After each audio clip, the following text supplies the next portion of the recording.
अवामी फनकारा फौजिया सुमरो जो असल नालो हकीमा हो।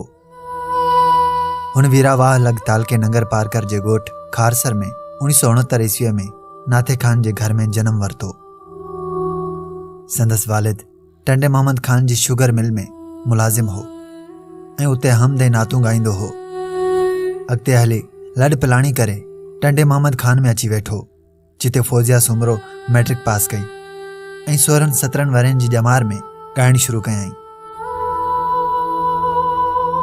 संदस तालुक बुनियादी तरह मज़हबी घराणे सां हो, जंहिं करे खेसि फ़न जी दुनिया में अचण वक़्तु काफ़ी ॾुखियायूं पेश आयूं, पर पंहिंजे शौक़ जी तकमील ख़ातिर माइटनि खां चोरीअ नंढनि नंढनि फंक्शन ऐं प्रोग्रामनि में ॻाईंदी रहंदी हुई। 1987 ईस्वी धारे रेडियो पाकिस्तान हैदराबाद ते नामवर ब्रॉडकास्टर नसीर मिर्ज़ा खेसि मुतारिफ़ करायो ऐं संदसि आवाज़ में 2 कलाम बेक़दरा क़दर न कयई को ऐं छॾे विया साथी सुखनि जा रिकॉर्ड कया। जन ॿुधंदड़नि में काफ़ी मक़बूलियत हासिल कई।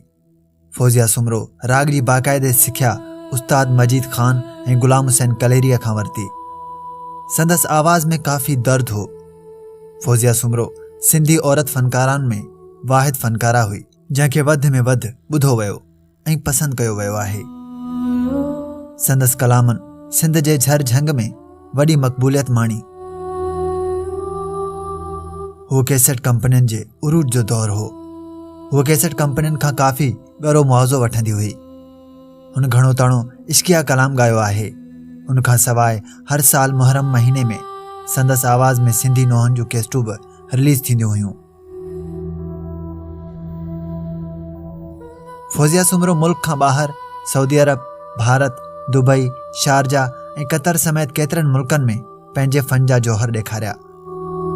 हिन सिंधी, सिराइकी, उर्दू, बलोची, मारवाड़ी ऐं ॿियनि ॿोलियुनि में ॻायो। हिन शाह लतीफ़, सचल सरमस, शेख अयाज़, बिलावल ओठे, अली मोहम्मद उडेराई, साईंदाद सांद ऐं ॿियनि शाइरनि जा कलाम ॻाए ख़ूब दाद हासिल कई।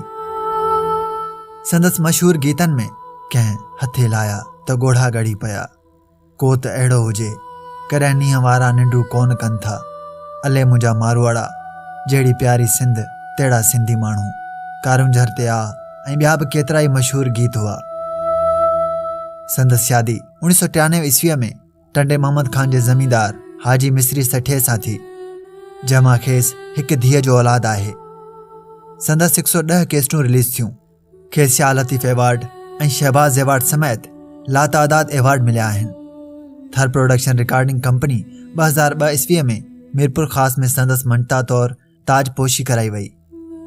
2002 ईस्वीअ में बीमार रहण खां पोइ हुन पाण खे व्हीलचेयर ते खणाए बि शाह लतीफ़ जे उर्स ते कलाम ॻाए पंहिंजे मदाहन खे मायूस न कयो। फौजिया सुमरो बुकियनि गुर्दनि जी तकलीफ़ जे करे कुझु वक़्तु बीमार रहण खां पोइ 4 सेप्टेम्बर 2002 ईस्वीअ ते वफ़ात कई। खेसि टंडे मोहम्मद खान जे सखी बरहान शाह कब्रिस्तान में दफ़न कयो वियो आहे। ही उहे फ़नकार आहिनि जेके सिंधी क़ौम खां कॾहिं कोन विसरंदा ऐं अॼु बि फौजिया सुमरो जे मदाहनि जी काफ़ी तादाद मौजूदु आहे, जेके अॼु ताईं फौजिया सुमरो जा ई गाना ॿुधंदा आहिनि।